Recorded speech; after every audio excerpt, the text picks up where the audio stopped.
Զարգակային անևրիզմաները առհասարակ անոթի պատի արտափոքումներ են, ախտաբանական արտափոքումներ, որոնք պայմանավորված են անոթի պատի թուլությամբ։ Անոթի պատը նորմայում ունի 3 շերտ եւ անևրիզմաների պարագայում 1 կամ 2 շերտ, երբեմն նույնիսկ 3 շերտը բացակայում են եւ անևրիզմայի պատը ձևավորվում է հարակից հյուսվածքներով, դրանք կոչվում են կեղծ անևրիզմաներ։ Անևրիզման այո վտանգ է ներկայացնում, քանի որ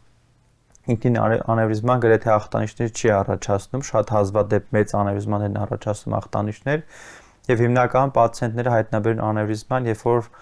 լինում է արդեն պատռվածք, այսինքն բարդացած իրավիճակ եւ այդ դեպքում նոր հայտնաբերում է անևրիզման։ Հազվադեպ դրսևորումներն են իշեմիկ անցողիկ խանգարումները մեծ անևրիզմաների պարագայում կամ ծավալային ազդեցությունը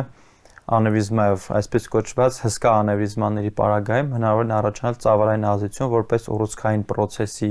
նմանվող արտահայտություն եւ դրանք մեծամասնություն չեն կազմում, մեծամասնություն կազմում են հենց պատռված անևրիզմաների հայտնաբերումը։